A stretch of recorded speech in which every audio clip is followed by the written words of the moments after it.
அஸ்வின்ஸ் இனிப்பு காரம் பேக்கரி மற்றும் செல்வ உணவகம். சாம்சங் தொழிற்சாலையில் போராட்டம் ஆரம்பித்த பிறகு 5வது முறையாக இன்று பேச்சுவார்த்தை கூடுதல் தொழிலாளர் ஆணையர் முன்னிலையில் நடந்தது. போராட்டத்திற்கான காரணம் எந்தவிதமான நியாயமான காரணமும் இல்லாமல் தொழிற்சங்கத்தை சிறுமைப்படுத்த வேண்டும், தொழிலாளர்களை பயமுறுத்த வேண்டும், அவர்கள் விரும்பக்கூடிய அவர்கள் கையடக்கமான ஒரு கமிட்டிக்கு தொழிலாளிகளை இழுக்க வேண்டும், அதற்கு மிரட்டலில் ஈடுபட வேண்டும் என்பதெல்லாம் மனதில் வைத்து அவர்கள் எடுக்கிற நடவடிக்கையை எதிர்த்ததற்காக 3 தொழிலாளிகளை சஸ்பெண்ட் செய்திருக்கிறார்கள். நிர்வாகத்தினுடைய அடிப்படை நோக்கம் சங்கத்தை இல்லாமல் செய்ய வேண்டும், இந்த சங்கத்தை இல்லாமல் செய்ய வேண்டும். அதுதான் எங்களுக்கும் பிரச்சனை. சங்கத்துக்கு எதிராக அவர்கள் நடவடிக்கை எடுக்கிற காரணத்தினால் நாங்கள் அதிலே எந்த சமரசமும் செய்ய இயலாது. ஆகவே இந்த 3 பேரையும் திரும்ப வேலைக்கு எடுக்க வேண்டும் என்று நாங்கள் கூறுகிறோம்.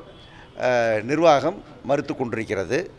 தொழிலாளர் துறை கூடுதல் ஆணையர் அவர்கள் சரி, இடைநீக்கத்தில் இருக்கக்கூடியவர்களை உடனடியாக நீங்கள் பணிக்கு அனுமதிக்க வேண்டாம், ஒரு 2 நாட்கள் கழித்து, மற்ற ஊழியர்கள் உள்ளே போன பிறகு ஒரு 2 நாட்கள் கழித்து அவர்கள் உள்ளே போகட்டும், அதாவது இடைநீக்கத்தை ரத்து செய்யட்டும், அந்த வேறுபாடு இருக்கட்டும் என்று அவர்கள் சொன்னார்கள். கூடுதல் ஆணையர் சொன்னார்கள். கூடுதல் ஆணையரே சொல்லுகிற போது ஒரு பிரச்சனைக்கு தீர்வு என்கிற வகையிலே எங்களுக்கு முழு உடன்பாடு இல்லாவிட்டாலும் அதை நாங்கள் ஏற்றுக்கொண்டோம். இதற்கு பிறகும் நிர்வாகம் எந்த முடிவுக்கும் நாங்கள் வர தயாராக இல்லை. இன்னொரு 18 பேரை சஸ்பெண்ட் செய்வோம், இடைநீக்கம் செய்வோம் என்று இன்றைக்கு ஆரம்பித்தார்கள்.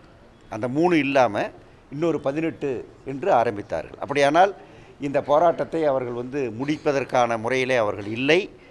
நேற்றைய முன்தினம் எங்களுடைய குடும்பத்து பெண்கள் சுங்குவார் சத்திரத்திலே ஆர்ப்பாட்டம் நடத்தினார்கள்.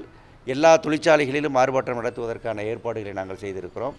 நாளை மறுநாள் காஞ்சிபுரம் மாவட்டத்தில் இருக்கிற அனைத்து சிப்காட்டுகளிலும் ஆர்ப்பாட்டங்கள் நடைபெறும். இதர தொழிலாளிகளை திரண்டு அவர்கள் ஆதரவு ஆர்ப்பாட்டங்களை மேற்கொள்வார்கள்.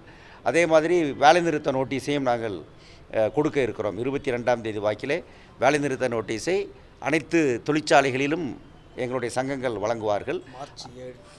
அதிலிருந்து 15 நாட்கள், 22ஆம் தேதி கொடுத்தால் அதிலிருந்து 15 நாட்கள், மார்ச் 7ஆம் தேதி அதற்கு மேல் எந்த நாளிலும் நாங்கள் அனைத்து தொழிற்சாலைகளிலும் வேலைநிறுத்தத்திற்கு செல்வோம். இந்த பிரச்சனையை தீர்த்து வைக்க தவறுகிற அரசு, இந்த பிரச்சனையை இழுத்தடித்து கொண்டிருக்கிற, சங்கத்தை ஒழிக்க நினைக்கிற சாம்சங் நிறுவனம் இவர்களை ஒரு கட்டுக்குள் கொண்டு வர வேண்டும் என்பதற்கான போராட்டமாக அது அமையும்.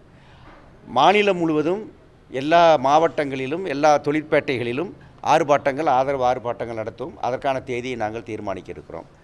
அதே மாதிரி சாம்சங்கினுடைய ஷோரூம்களுக்கு முன்னால் எங்களுடைய போராட்டத்தை நாங்கள் நடத்துவோம். சாம்சங் நிறுவனம் சட்டவிரோதமாக உற்பத்தியில் ஈடுபடுகிறது, சட்டவிரோதமாக இந்த நாட்டினுடைய சட்டத்திற்கு விரோதமாக தொழிற்சங்கத்தை அனுமதிக்க மறுக்கிறது, தொழிலாளிகளை ஒரு 300 ஆண்டுகளுக்கு முன்னால் இருக்கிற அடிமைகளைப் போல நடத்த எத்தனிக்கிறது. ஆகவே அப்படிப்பட்ட தொழிற்சாலைகளின் பொருட்களை நாம் வாங்க வேண்டுமா என்று யோசிக்க வேண்டும் என்றும் நாங்கள் பேசுவோம்.